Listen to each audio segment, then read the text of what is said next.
बिस्मिल्लाहिर्रहमानिर्रहीम, अस्सलाम वालेकुम। आप देख रहे हैं प्रोग्राम नुक्ता नज़र। मैं हूं सलमान हसन, साथ मौजूद हैं जनाब मुजीबुर रहमान शामी साहब। नाज़रीन, कौमी असम्बली से आज जो आवाज़ें बुलंद हुई हैं, जो सदाएँ बुलंद हुई हैं, उन्हें ठंडी हवाओं का झोंका करार दिया जा रहा है हुकूमत की तरफ से। यानी ऑपोजिशन यानी पीटीआई जो बातें कर रही है, हुकूमत कहती है कि ये ठंडी हवा का झोंका है और पहली बार ऐसा हुआ है, और वो है मुज़ाकरात को लेके। लेकिन ये मुज़ाकरात जो हैं वो कैसे शुरू होंगे, कहाँ से शुरू होंगे, इस पर जो है वो आज कुछ तजावीज़ भी सामने आई हैं। और साथ साथ ये कि जो बानी पीटीआई हैं, अब उनके बारे में उनकी बहन अलीमा खान जो आज उनसे मुलाकात करके आई हैं, वो फरमा रही हैं कि जी बानी पीटीआई ने कहा है कि उन्हें मुल्क की फ़िक्र है, मैं थोड़े दिन इंतज़ार कर लेता हूँ। यानी सिविल नाफरमानी की तहरीक जो है, जो सब मुंतज़िर थे कि कब शुरू होगी और ताख़ीर का शिकार थी, उस बारे में वो कह रहे हैं कि अब थोड़ा सा आप इंतज़ार करें, क्योंकि एक तरफ मुज़ाकरात भी चल रहे हैं। तो आज जो ठंडी हवा का झोंका जिस बात को करार दिया जा रहा है, वो थी एक शेर की बात, यानी शेर अफजल मरवत साहब की बात। उन्होंने क्या फरमाया, क्या कहा, पहले वो सुनते हैं।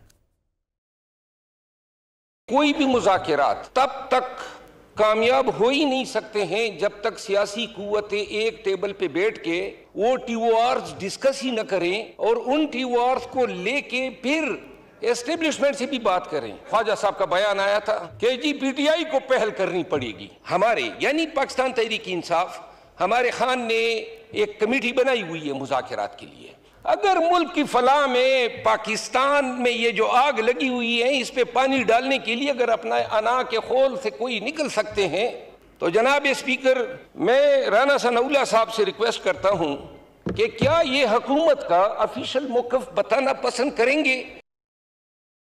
बदले बदले से सरकार नज़र आ रहे हैं शामी साहब कुछ आज, शेर अफजल मरवत साहब। अगर आप इजाज़त दें मुझे शामी साहब, मैं इसका जवाब भी सुना दूँ ज़रा लगे हाथों के। ख्वाजा आसिफ साहब जो हैं, इस पर उन्होंने क्या रद्द-ए-अमल दिया है, वो दिखाइए जी। मरवत साहब ने जो बातें की हैं, खुशगवार ठंडी हवा का झोंका आया है पहली दफ़ा उधर से। मेरी ज़ुबान में भी कोई शरीनी नहीं है। शरीनी जो है उधर उसी तरह आती है। ये सुभान अल्लाह कहेंगे, मैं भी सुभान अल्लाह कह दूंगा। ये कोई और को मनफी बात करेंगे तो उसका मनफी जवाब ही आएगा। ये चीज़ें मोहब्बत से और प्यार से बढ़ती हैं, धमकियों से नहीं बढ़ती। ये गन पॉइंट के ऊपर तो मुज़ाकरात नहीं हो सकते कि आप बार बार जो है इस्लामाबाद पे हमला करें, साथ जो है कॉल दें सिविल नाफरमानी की, और उसके बाद के मुज़ाकरात भी होने हैं। हमारी इस जंग के अंदर नुकसान तो मुल्क को हो रहा है ना, पाकिस्तानी अवाम को हो रहा है। जी शामी साहब। जी, बात तो दुरुस्त कही जा रही है दोनों तरफ से। अच्छा, ये बातचीत होनी चाहिए। और ख्वाजा साहब जो हैं, उनका लहजा भी आज मीठा हो गया। उन्होंने कहा कि मीठा लहजा जो है ना, यानी हम आदमी हैं तुम्हारे जैसे, जैसे जो तुम करोगे तो हम करेंगे। आपका लहजा मीठा होगा तो हम भी गोड़ डाल देंगे अपने लहजे में, और अगर आपका लहजा कड़वा होगा तो हम भी नमक डाल देंगे या नीम के पत्ते जो उनका अरक निकाल लेंगे।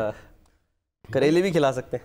बात यह है कि इस वक्त ये दोनों जो धड़े हैं या फरीक हैं, ये एक दूसरे को जिच करने में लगे हुए हैं। पहले तो इमरान खान साहब ये कहते थे कि मुज़ाकरात हो ही नहीं सकते, और मैं सिर्फ मुज़ाकरात एस्टेब्लिशमेंट से करूँगा। और अब यहाँ तक नौबत पहुँची है कि मुज़ाकरात की बात हो रही है और बड़ी संजीदगी से बात हो रही है। लेकिन इसके साथ साथ ये भी हो रहा है कि मुख्तलिफ इशारे भी मिल रहे हैं। अब हमारे फवाद चौधरी साहब वो मिल के आए 2 दफ़ा खान साहब से। अब वो कहते हैं कि जो कमेटी बनाई गई है 5 रुकनी, वो तो अपोजिशन से मुज़ाकरात के लिए बनाई गई है। अच्छा, यानी जो अपोजिशन की पार्टीज़ हैं, जो हुकूमत में शरीक नहीं हैं, उनसे बातचीत करके उनके साथ एक मुत्तहिदा मास बनाने का प्रोग्राम है। सही। अब ये बड़ी दिलचस्प बात है। उस अपोजिशन की पार्टियों से अगर आपने बातचीत करनी है तो उसके लिए इस तरह धूम धड़के से क्या ज़रूरत है ऐलान करने की? कमेटी बनाने की क्या ज़रूरत है? कमेटी बनाने की क्या ज़रूरत है? मिलते रहे पहले भी जाके, पहले भी मिलते रहे। और अपोजिशन पार्टियां हैं कितनी? हाँ जी, वो तहफ़्फ़ुज़ आइन का भी तो सर वो बना था ना, जो पहले बना है प्लेटफॉर्म तहफ़्फ़ुज़ आइन का, जिसके महमूद खां अचकज़ई सदर हैं, उसका कुछ सुराग नहीं मिल रहा कि वो कहाँ है, किस हाल में है। अभी एक मीटिंग हुई है तो अचकज़ई साहब ने कहा कि सिविल नाफरमानी जो है वो उसको मौखर कर दिया जाए। अभी बात यह है कि ये जब मुत्तहिदा महाज बनता है, हमने जितने भी मुत्तहिदा महाज देखे हैं अपनी ज़िंदगी में जी, उनकी एक सुप्रीम काउंसिल बनती है। अच्छा, और हर पार्टी का सरबराह जो है या उसके साथ कोई एक दो और अफराद वो उसके मेंबर होते हैं।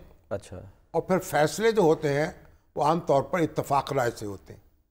ये नहीं होता कि एक शख्स जो है बाहर बैठा हुआ है और डिक्टेट कर रहा है और बाकी जो मियाँ मट्ठू बने हुए बैठे हैं और इधर उधर देख रहे हैं। यानी जो रिप्रेजेंट कर रहे होते हैं उनको मैंडेट भी हासिल होता है। मैंडेट भी हासिल होता है, फैसला करने का इख्तियार होता है। अच्छा, और कंसेंसस से आमतौर पे फैसले होते हैं, क्योंकि इत्तफाक राय से, क्योंकि एक पार्टी दूसरी पार्टी को डिक्टेट तो नहीं कर सकती।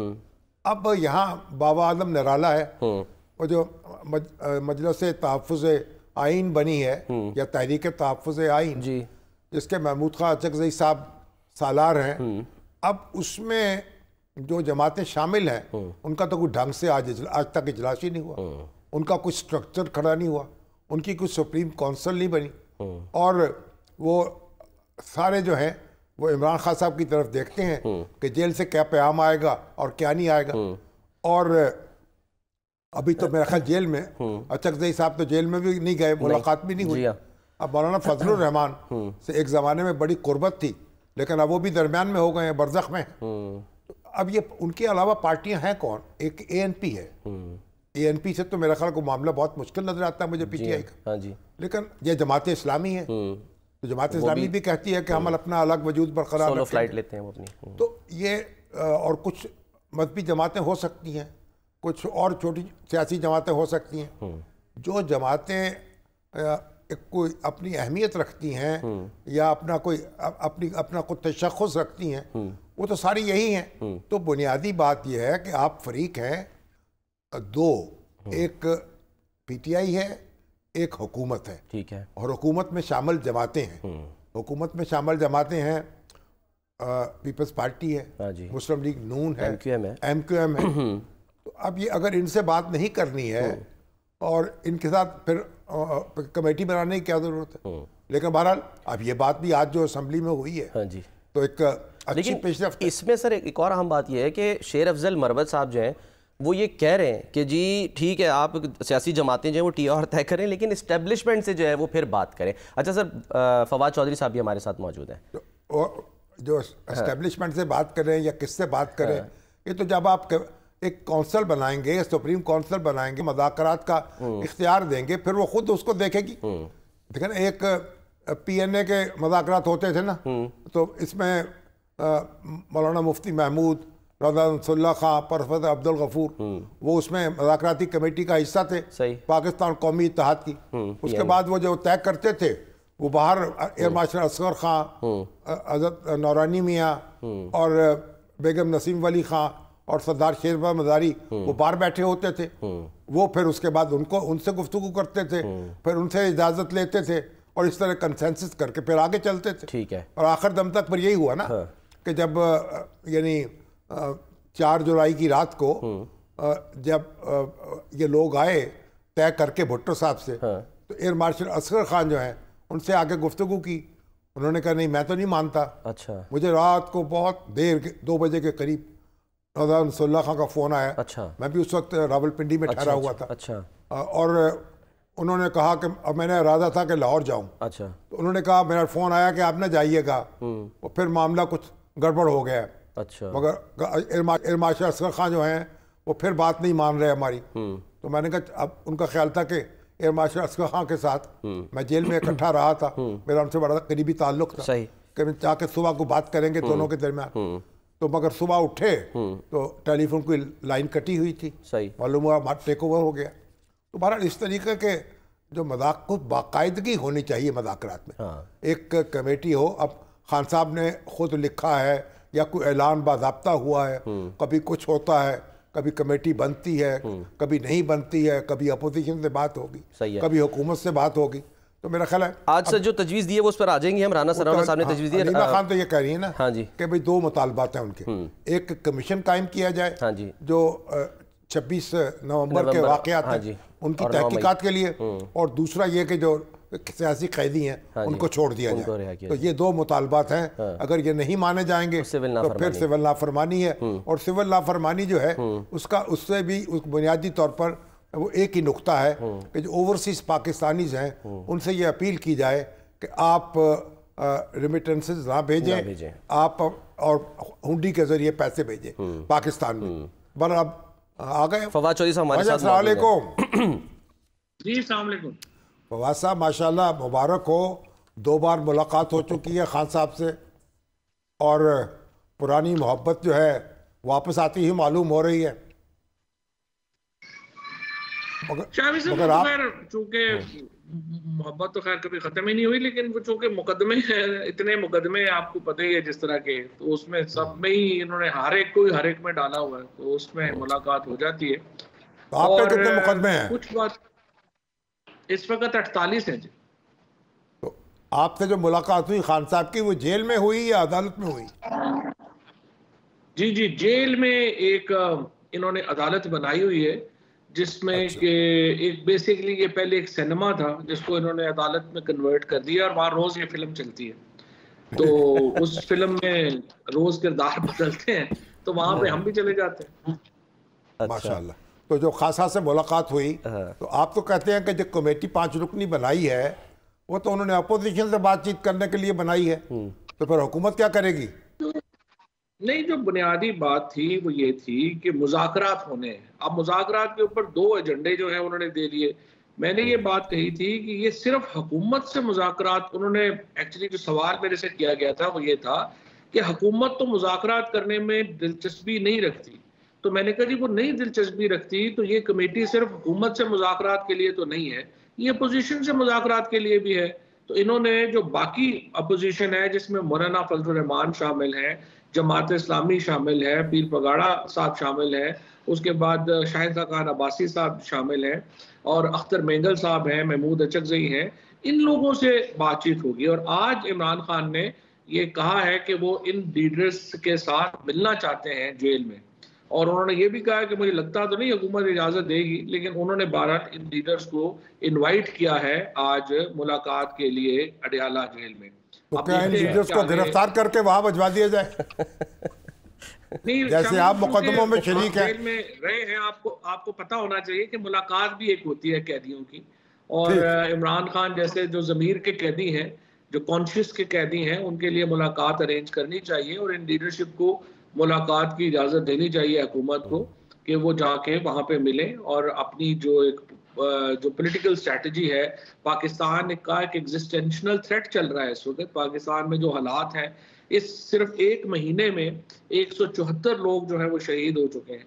सो पाकिस्तान के अंदर जो टेररिज्म वेव है, जो आपकी मईशत का हालत है, जो आपकी सियासत की हालत है, उसमें बहुत ज़रूरी है कि इमरान खान की सियासी हैसियत और अहमियत को तस्लीम किया जाए, और उनको जो अपोजिशन पार्टीज हैं उनको इकट्ठा होने का मौका दिया जाए। चौधरी साहब, ये बताएं कि सबसे बड़ी रुकावट इस वक्त मुज़ाकरात में आपके नज़दीक क्या है? क्योंकि अगर राना सनाउल्लाह साहब की बात लें, वो तो कह रहे हैं कि जी खुद बानी PTI जो है वो इन मुज़ाकरात में रुकावट है।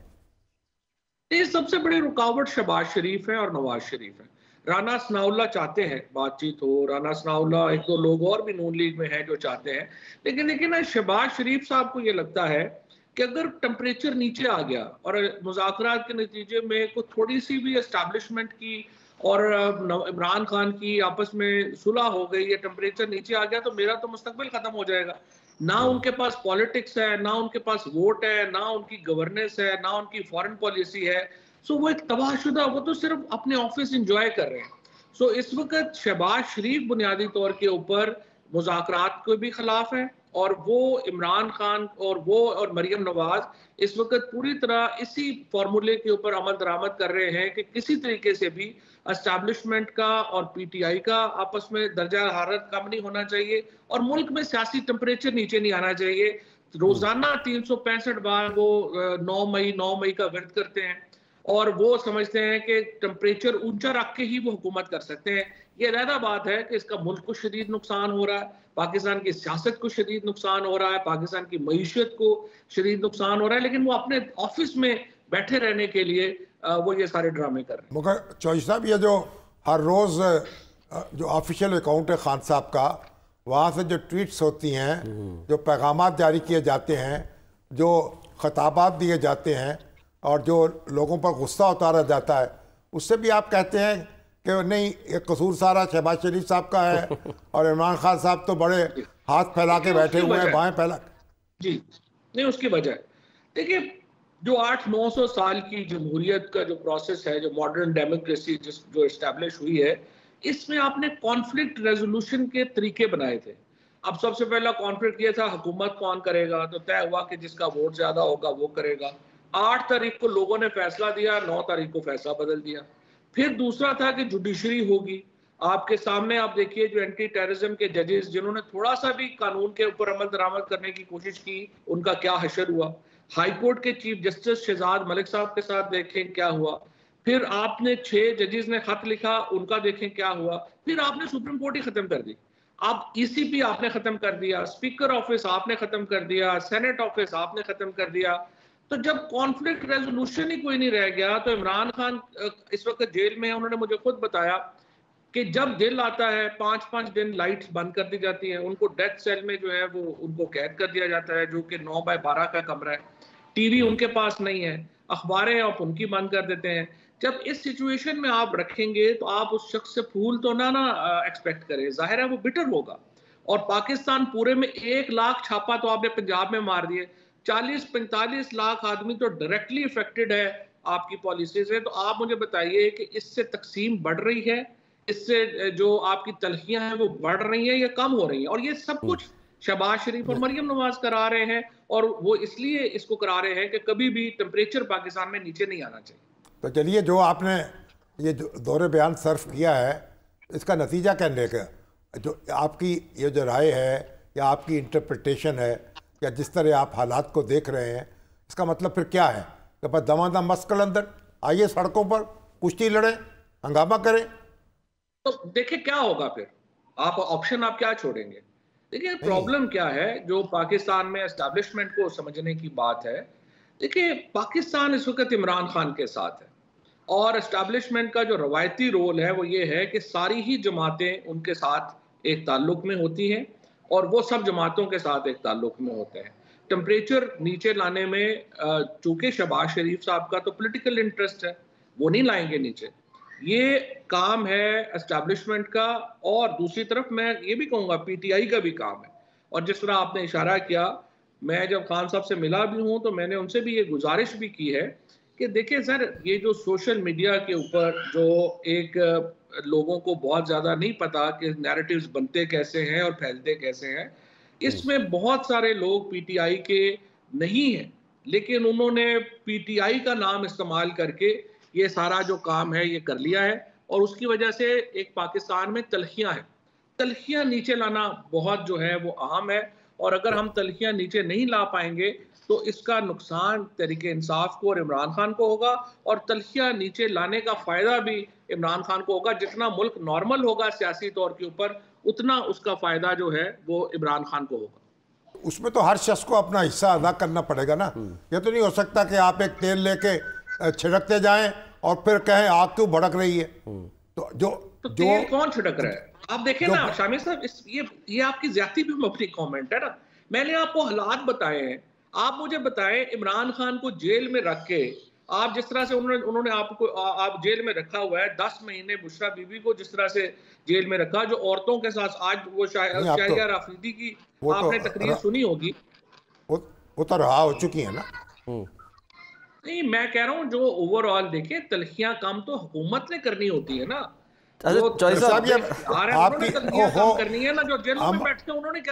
हम आपके गम में बराबर के शरीक हैं, लेकिन जो पाकिस्तान का पॉलिटिकल कल्चर है उसमें किसी लीडर का जेल जाना या जेल काटना कोई ऐसी कोई अजनबी बात तो नहीं है। ये तो यहाँ तो 12 साल पाकिस्तान में जो 12 साल जेल काट ली आसफ जरदारी ने, और 2-3 साल तो शाहिद खान अब्बासी, नवाज शरीफ, हसन इकबाल, ख्वाजा साद रफीक सारे काट चुके हैं।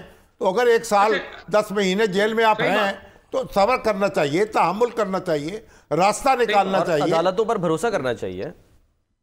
अच्छा, अमली से काम खत्म हो गई ना सलमान, यही प्रॉब्लम है। अच्छा शामिर साहब, कोई नया जज तो मुकर्रर नहीं हुआ, उन्हीं अदालतों से अदालतों में अच्छा सर, इन्हीं अदालतों से रिलीफ भी मिल रहा है ना, क्योंकि शामी साहब मेरी बात पूरी सुनेंगे, क्योंकि मैं स्काइप पे हूँ, मेरी आवाज नहीं जा रही होगी। ठीक है, बोलिए बोलिए। आपकी आवाज तो आ रही है। तो आप ये जी, पहली बात तो ये है कि ये तो बिल्कुल ही दुरुस्त नहीं है कि 2-2, 3-3 साल शायद खाकान अब्बासी साहब और ये सारे रहे हैं। ये सारे लोग जो हैं वो तकरीबन 11-11 महीने, 12-12 महीने रहे हैं। खुद नवाज शरीफ 8 महीने रहे हैं। कोई भी 500 दिन जो है वो जेल में नहीं रहा। नंबर 1। नंबर 2 बात ये है जरदारी के बारे में क्या ख्याल है? मैं यही बताना चाह रहा हूँ, नहीं, जरदारी साहब को तो नवाज शरीफ ने रखा ना, इमरान खान ने तो नहीं रखा। दूसरी बात, जेल तो काटी ना भाई।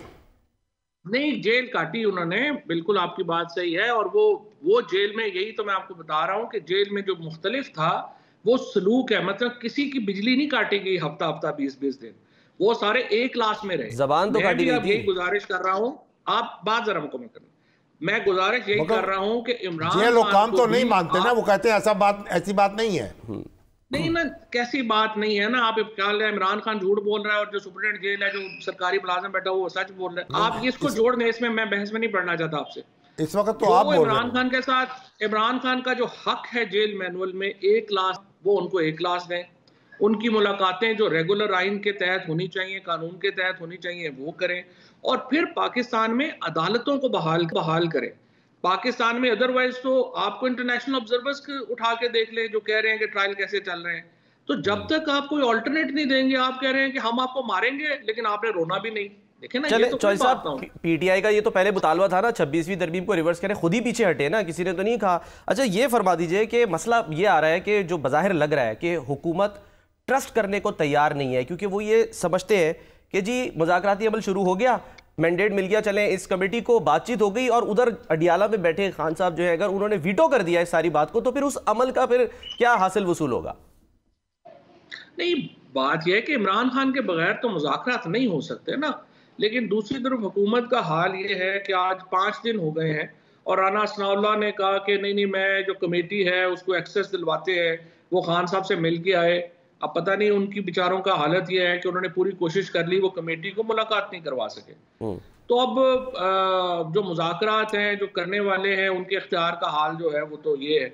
और बाकी जो शामी साहब के दोस्त हैं, नकवी साहब, वो चूंकि सऊदी अरेबिया हैं, वो वापस आएंगे तो फिर वो देखेंगे कि उन्होंने मुलाकात करानी है या नहीं करानी। ठीक है। अच्छा शाही साहब, एक खबर है जो मैं चाह रहा हूँ आप क्योंकि मिलकर आए ना, खान साहब से तस्दीक कर दें कि खबर ये रिपोर्ट ये नहीं हो रहा है कि जी बानी पीटीआई को जो ज़मानत वाली बात है ना कि ज़मानत कौन देगा, मुज़ाकरात में जो भी फैसले होंगे उन्हें बानी भी मिनो अन तस्लीम करेंगे, ये बात बानी तक पहुँचा दी गई है।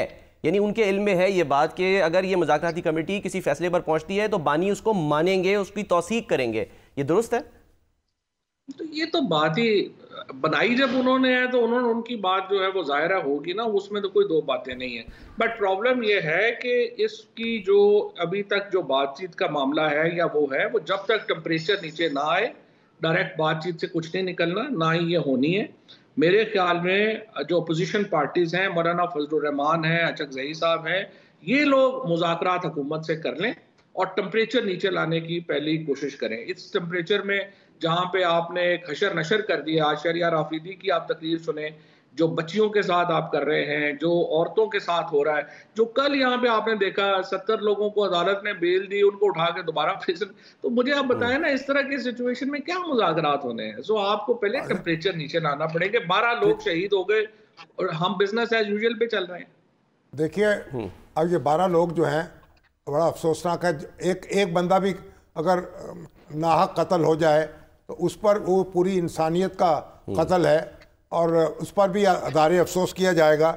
लेकिन ये मुझे बताइए कि ये अपनी बात, ये बातें तो एक जगह जो ज़िला करम है उसमें जो कुरम जी, कुरम में रास्ते बंद हैं, 2 माह हो चुके हैं।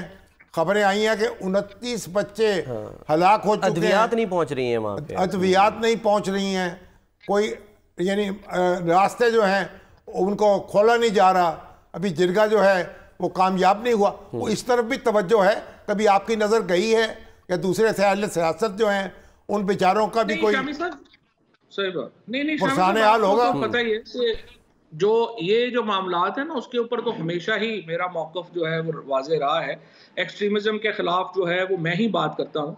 हमेशा, आप लोग तो नहीं करते, और हमेशा शिद्दत पसंदी के ऊपर ये तो आपने स्वीपिंग स्टेटमेंट दे दी। हम लोग नहीं करते, कौन नहीं करता, यहाँ पे सबसे ज्यादा तो 48 मुकदमे हैं, आप पे 48 मुकदमे हैं, मजहबी शिद्दत पसंदी पे जो मेरा मौकफ है वो बड़ा वाज़ेह है और हमेशा ही वाज़ेह रहा है, और कुरम भी जाहिर है कि उसका शिकार है, और उसके वो मामला जाहिर है कि मुख्तलिफ है इस्लामाबाद के डी चौक में आता है ना, यहाँ पे तो रियासती इदारों ने जो है वो फायरिंग करके लोगों को शहीद किया ना, ये मामला मुख्तलिफ है वहाँ से।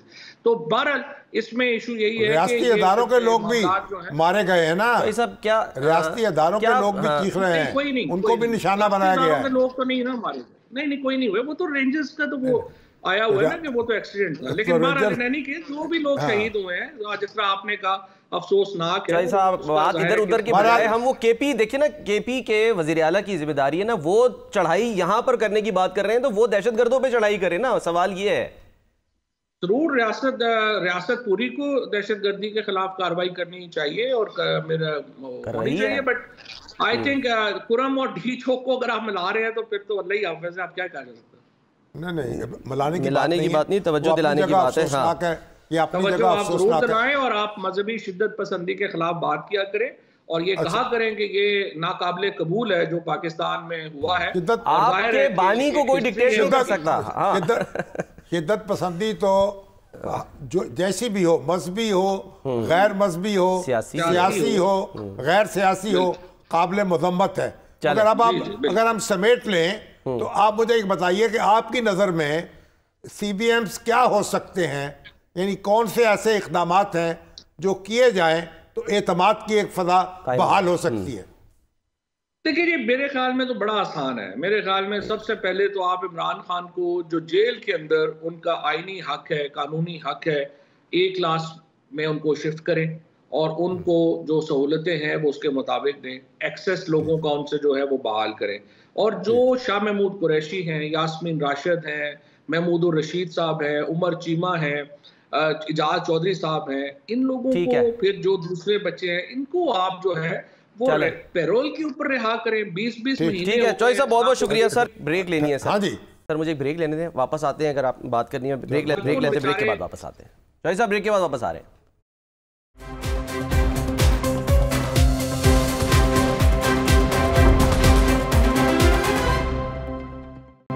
Welcome back. फवाद चौधरी साहब भी हमारे साथ मौजूद हैं। चौधरी साहब, गुफ्तगू चल रही थी, आप बता रहे थे कि CBM जो हैं वो क्या होने चाहिए, आप अपनी बात जो है मुकम्मल कर लें। जी, CBM में देखिए ना, मैंने कहा कि सबसे पहले तो इमरान खान को आप जो जेल मैनुअल के मुताबिक सहूलतें हैं वो दें, उनको A क्लास में शिफ्ट करें, उनकी एक्सेस जो है वो बेहतर करें, उनको अखबार TV जो एक बाकी सबके पास है उनके पास नहीं है वो उनको दिया जाए। लाइट आप कह रहे हैं, बानी बिटिया ने आपसे कहा है? जी, ये मुझे उन्होंने खुद बताया। दूसरी बात यह है कि जो इजाज चौधरी साहब हैं, यास्मीन राशिद हैं, महमूदुर रशीद साहब हैं, ये शाह महमूद कुरैशी साहब हैं, उमर चीमा हैं, इनको आप पैरोल पे रिहा करें। 20 महीने से जेल में है, ना कुछ सर है केस का, ना पैर है। उसके बाद ये जो खवातीन अरेस्ट हो रही हैं इनको रिलीज करें। ये जो देखिए गरीब तरीन वर्कर्स को कल जजेस ने डिस्चार्ज किया, आपने दोबारा उनको पकड़ लिया।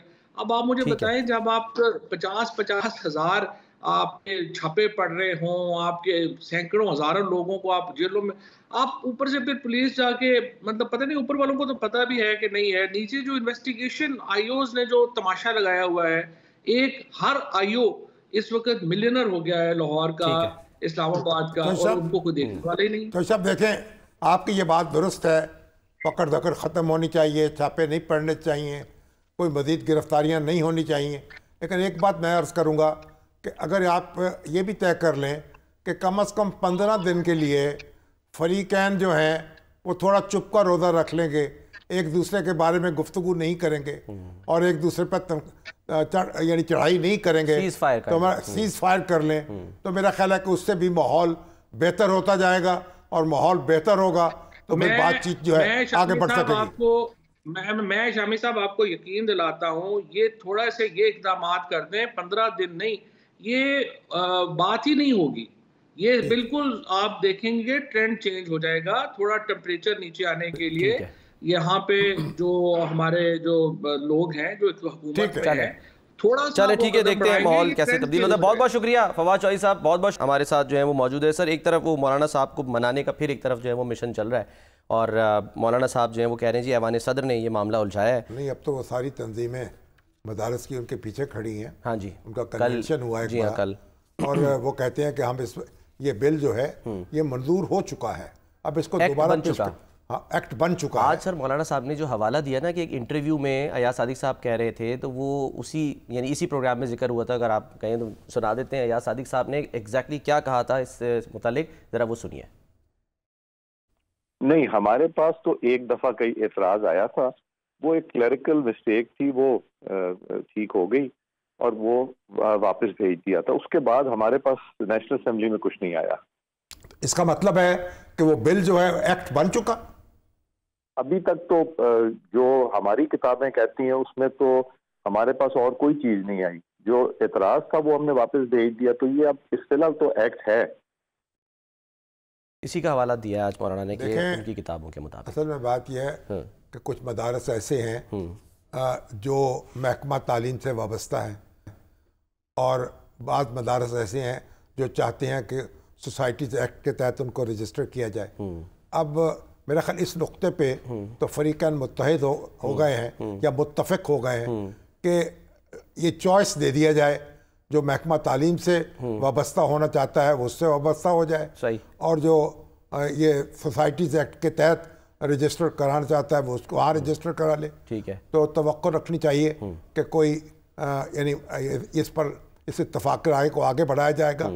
मौलाना जो है अगर यानी उनकी बात भी मानी जाएगी, और जो ताहिर अशरफी साहब हैं उनकी और उनके हमनवाओं की बात भी मानी जाएगी। आज जो एमक्यूएम वाले गए तो वो हज़राए मज़ाक उन्होंने कहा गवर्नर सिंध ने कि हम तो वज़ीर तालीम को ही यहाँ पर लेकर आ गए, आप रजिस्ट्रेशन की जो बात कर रहे हैं। नहीं, देखा ना, बात यह है कि बुनियादी बात यह है कि हुकूमत को सोच समझ कर कार्रवाई करनी चाहिए थी, बिला सोचे समझे। जब एक बिल आपने मंजूर करा लिया है तो उसके बाद फिर उससे पीछे हटना तो किसी तौर मुनासिब नहीं है। फिर ये तो बच्चों का खेल हो गया ना कि पढ़े बगैर और एक कानून मंजूर हो जाए और फिर उसके बाद उसमें से कीड़े निकलने शुरू हो जाए। तो ये कोई इससे तो एक बड़ा मज़ाक़ खेज़ सूरत हाल पैदा हुई है। बहरहाल सर आगे बढ़ते हैं। हाँ, उनका पहले लहजा तो बहुत आतशी था जी, अब जरा लहजा नरम है, अगरचे बात अब भी सख्त कर रहे हैं, तो उम्मीद है कि मामला जो है निपट जाएगा। बात ना मानी तो ऐवान नहीं मैदान। अच्छा सर, एक हमने मौजू में बात करनी है, वो है PKLI जो इदारा है, उसके लिए PKLI जो है एजाज़ मिला है, उसकी एक्रीडेशन हो गई है जी, बैनुल-अक़वामी तौर पर उसको जॉइंट कमीशन इंटरनेशनल एक्रीडेशन। हाँ जी, तो उसकी एक बड़ा एजाज़ है जो यानी पाकिस्तान में किसी पब्लिक सेक्टर में किसी अस्पताल को ये एजाज़ हासिल नहीं हुआ। ये 10 साल की कहानी है कम बेश PKLI की। एक जहाँ रेत के टीले थे, जहाँ बियाबान था, अब वहाँ एक कहकशां सजी हुई है और अज़ीमुश्शान अस्पताल तामीर हो चुका है बैनुल-अक़वामी मयार का।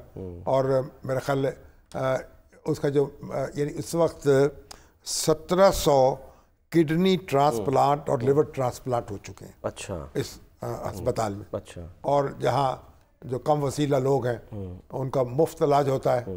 और ज़ाहिर है हुकूमत पंजाब जो है उसका कंट्रीब्यूशन है। शहबाज शरीफ साहब जो है उन्होंने बड़ा उनकी ये बड़ी उन्होंने जान लड़ाई है बीच में एक अजीब गरीब एपिसोड। और हमारे जो सईद अख्तर साहब है, डॉक्टर सईद अख्तर साहब, जाहिर है कि बानी तो वो हैं, तसव्वुर उनका था, और उनके फिर रफ़क़ा हैं। डॉक्टर फैसल डार साहब हैं जो डीन है, और जिगर ट्रांसप्लांट करते हैं, और दूसरे लोग हैं। उन्होंने जिद्दोजहद की है और इस तरीके से पाकिस्तान को ये अज़ीमुश्शान अस्पताल दिया है। अब रास्ते में कितनी मुश्किलात आई, साकिब निसार साहब ने क्या किया और किसकी यानी मुश्किलों से और तूफानों से। सईद अख्तर साहब से हमारे साथ मौजूद है। डॉक्टर साहब अस्सलाम वालेकुम। जी वालेकुम सलाम, क्या हाल चाल है आपके? डॉक्टर साहब आप मुबारक हो आपको जी, आपका लगाया हुआ पौधा जो है माशाल्लाह तनावर दरख्त बन चुका है, और अब तो आपको बैनुल-अक़वामी तौर पर भी तस्लीम किया जाने लगा है। अल्हम्दुलिल्लाह जी, ये तो एक स्ट्रगल थी जो एक नेक नियति के साथ की गई थी, और देखिए अल्लाह ताला ने ही उसका अजर दिया और उसमें हमें स्टेट की सपोर्ट शामिल रही, आप जैसे दोस्तों की सपोर्ट शामिल रही, और ये सारी चीज़ें जो हैं शामी साहब, ये एक टीम वर्क होता है और अल्लाह का फजल है कि हमने एक बड़े फोकस तरीके से हमने वो काम शुरू किया और आज वो जगह जहाँ बिल्कुल एक चटियल मैदान था, वहाँ पे एक जीता जागता अस्पताल है जो कि डे एंड नाइट लोगों को सर्व कर रहा है। और जो आपने इस 1700 ट्रांसप्लांट्स की बात की, इसमें ये बताना बड़ा ज़रूरी है कि उस 1700 ट्रांसप्लांट में 700 ट्रांसप्लांट जो हैं वो लास्ट 16 महीनों में हुए हैं। तो अब हम अपनी ट्रैजेक्टरी को पिक कर रहे हैं और अभी हमारा बहुत स्टीप अपवर्ड ट्रेंड है अल्हम्दुलिल्लाह, और जितने भी हमारे रिजल्ट्स हैं वो इंटरनेशनल स्टैंडर्ड्स को मीट करते हैं। मेरा ख्याल है ये बताना बड़ा ज़रूरी है कि जो JCI की जो एक्रेडिटेशन है वो बेसिकली क्या है। तो जॉइंट कमीशन एक इंटरनेशनल अदारा है अमेरिका में बेस्ड, जो कि अस्पतालों को आके मुआयना करता है और कहता है कि तुम अच्छा काम कर रहे हो कि नहीं कर रहे, और सिर्फ उनको वो सर्टिफिकेशन देता है या एक्रेडिटेशन देता है जो एक सर्टेन स्टैंडर्ड पे पूरा उतरते हैं। तो अगर मैं कहता हूँ कि मैं एक अच्छी क्वालिटी का अस्पताल बना रहा हूँ, तो मैं नहीं कह रहा, ये एक थर्ड पार्टी उसकी वेरिफिकेशन हो रही है। और जो अच्छी बात है वो ये है कि सरकारी सिस्टम में PKLI न सिर्फ पाकिस्तान में बल्कि एंटायर साउथ ईस्ट एशिया में पहला अस्पताल है। और आई थिंक इसकी इम्प्लीकेशन ये है कि हम इसको आगे चल के ये सिस्टम्स जो हमने बनाए हैं, हम चाहते हैं कि ये दीगर सरकारी अस्पताल भी उससे फ़ायदा उठाएं और अपने स्टैंडर्ड्स को improve ये बहुत इंपॉर्टेंट बात है। तो आगे अब डॉक्टर साहब क्या मुस्तकबिल के अज़ाइम हैं आपके? देखिए हमारे अज़ाइम में 4 चीज़ें शामिल थी और अल्लाह का शुक्र है कि चारों एंड्स पे हम बहुत अच्छा काम कर रहे हैं। एक था प्रिवेंशन वाला काम जो हमारे मिशन का डे 1 से हिस्सा था। उसी एफर्ट के नतीजे में अब प्राइम मिनिस्टर पाकिस्तान ने एक हेपेटाइटिस प्रिवेंशन प्रोग्राम जो नेशनल प्रोग्राम लॉन्च कर दिया है और इंशाअल्लाह बहुत जल्द हम पाकिस्तान से हेपेटाइटिस सी को खात्मा कर देंगे। दूसरा हमारा जो कंपोनेंट था शामी साहब वो था हमने बेस्ट क्वालिटी ऑफ सर्विस देनी है। और देखिए याद रखिए PKLI सिर्फ ट्रांसप्लांट का अदारा नहीं है, हमारे यहाँ बहुत हाई एंड कैंसर सर्जरीज हो रही हैं जो कि पूरे पाकिस्तान में शायद 2 या 3 अस्पतालों में होती हों, जिसका कि हमारे यहाँ रोबोटिक सर्जरी हो रही है और पंजाब में we are the only hospital जिसमें कि रोबोटिक सर्जरी हो रही है। इसी तरह हमारे यहाँ बेतहाशा जो इंटरनेशनल रेडियोलॉजी में जो मोस्ट सोफिस्टिकेटेड प्रोसीजर दुनिया में होते हैं जिनके बारे में किसी और टाइम पे बात करेंगे।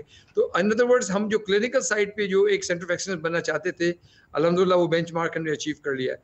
फिर एजुकेशन में हमारे पास मल्टीपल स्पेशलिटीज़ में इस वक्त ट्रांसप्लांट की ट्रेनिंग हो रही है, यूरोलॉजी की ट्रेनिंग हो रही है, नेफ्रोलॉजी की ट्रेनिंग हो रही है। क्योंकि हमारा आइडिया ये था कि 10-15 साल में हम इतने ग्रेजुएट्स प्रोड्यूस करेंगे कि हमें बाहर से डॉक्टर्स मंगवाने की ज़रूरत ही नहीं पड़ेगी।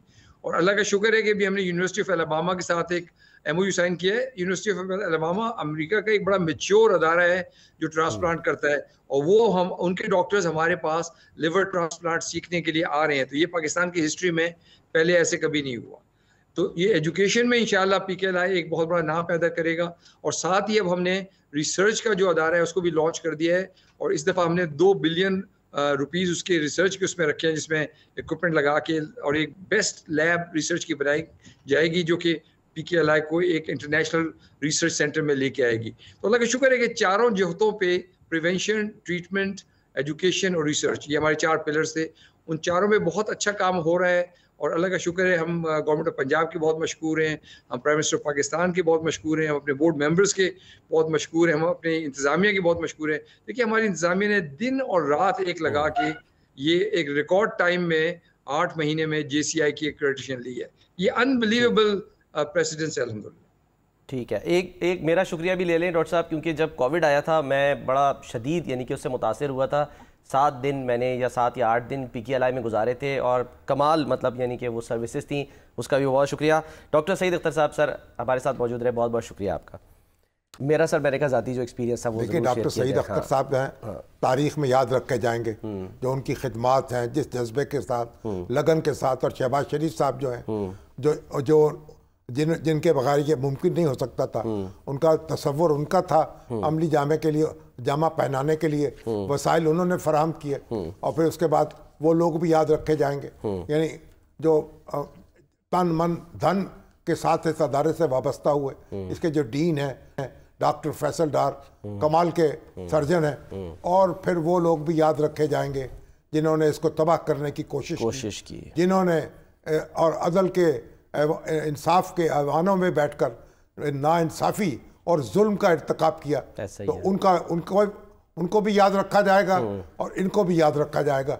और इनको हम सलाम करते रहेंगे और इनको याद करते रहेंगे, इनकी तारीफ करते रहेंगे कि हौसला नहीं हारा, हिम्मत नहीं हारी और लगे रहे और आज यहाँ तक पहुँचे हैं। और कल इंशाअल्लाह पाकिस्तान में ये हार्वर्ड के तरह के अदारे जो हैं वो कायम होंगे और सेहत का मंजर जो है बिल्कुल जो इलाज गाहें हैं उनका मंजर जो है बिल्कुल बदल जाएगा। एग्जैक्टली सबसे इम्पोर्टेंट यही है कि सर इसको फॉलो करते हुए जो बाकी अस्पताल है सरकारी वो भी अपना निज़ाम जो है वो ऐसे ही करें। और फिर जो ये कहना यहाँ से जो डॉक्टर, अभी तो डॉक्टर नहीं मिल रहे हमें, स्पेशलाइज डॉक्टर नहीं मिल रहे, वो लोग बाहर जा रहे हैं, असामियाँ खाली हैं अस्पतालों में, डॉक्टरों की तरफ तवज्जो नहीं होगी और डॉक्टरों का ख्याल नहीं रखा जाएगा और डॉक्टरों की ट्रेनिंग नहीं होगी तो फिर बाकी चीज़ों का यानी ईंट और पत्थर से तो कोई फायदा नहीं ना, इमारतें खड़ी करने से फायदा नहीं है ना असल, जब तक उसमें मसीहा नफस लोग ना बैठे हों। बिल्कुल, तो ये एक बड़ी स्ट्रगल है और इंशाअल्लाह पाकिस्तान जो है आगे बढ़ेगा, अपनी मुश्किलात पे काबू पाएगा इंशाअल्लाह। सर उम्मीद ये करते हैं। एक ब्रेक लेते हैं, ब्रेक के बाद वापस आते हैं।